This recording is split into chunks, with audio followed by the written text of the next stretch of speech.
Hello, very good morning and welcome to Athavan newspaper highlights. Today is Saturday, 23rd of July 2016. This is Edward Udedas, the Vasagayam Pillai with the highlights of today's English newspapers.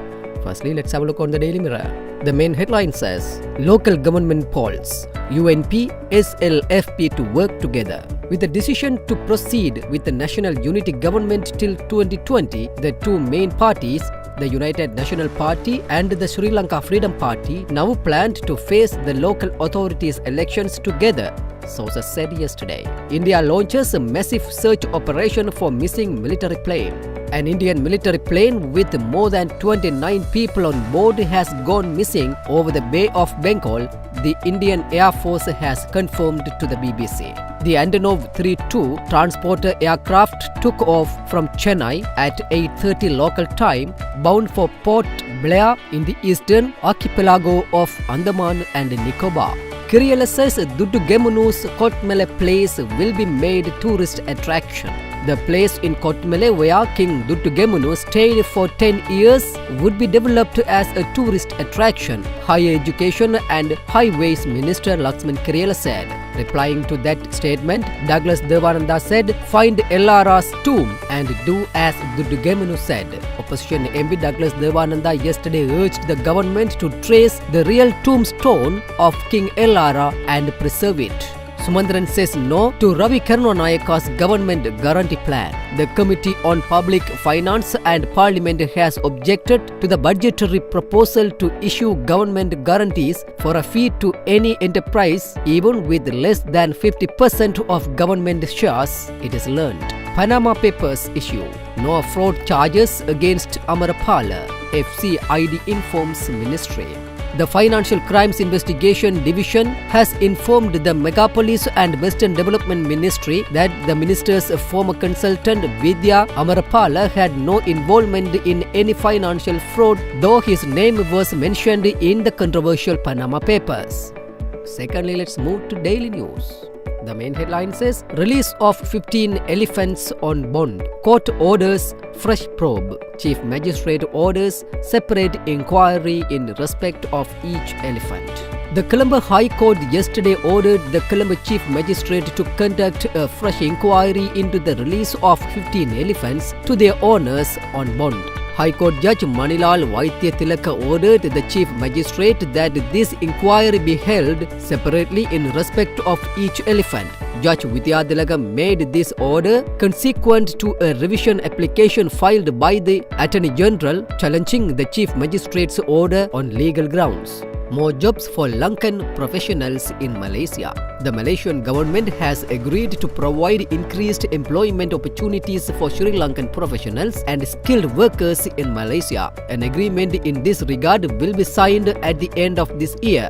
A special discussion was held in this regard when Malaysian Deputy Prime Minister Dr. Ahmad Zahid Hamidi called on President Maithripala Sirisena at the Presidential Secretariat on Thursday evening. The Deputy Prime Minister is in Sri Lanka on a 2-day official visit. Detailed discussions were also held between the two leaders to further strengthen the bilateral ties between the two countries.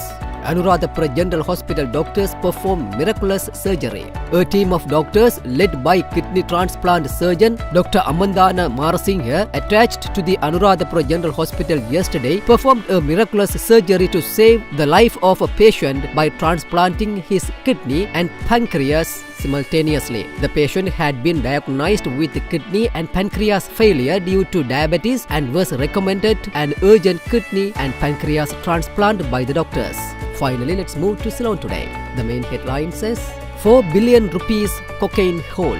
Ministers accuse customs of collusion. Several ministers will shortly submit a petition calling for action by President Maithripala Sirisena and Premier Ranil Wickremesinghe on the failure of customs officials to detect 2 recent cocaine hauls valued at 6.11 billion rupees, which the Police Narcotics Bureau and the STF jointly uncovered in undercover operations. These ministers pointed out that the failure of customs men to detect the smuggled narcotics had prompted them to urge urged both the President and the PM to probe this massive lapse on the part of customs, which enabled drug smugglers to almost get away with their bid to flood the local market with the drug. Ex-immigration chief convicted.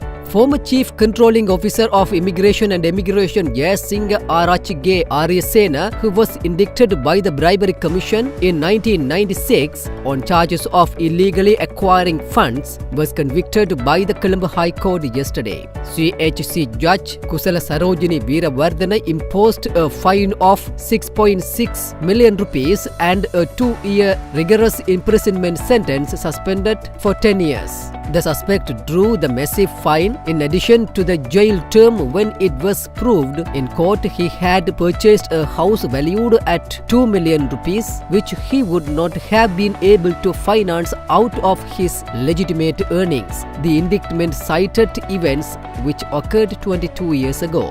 Foreign Ministry defying President.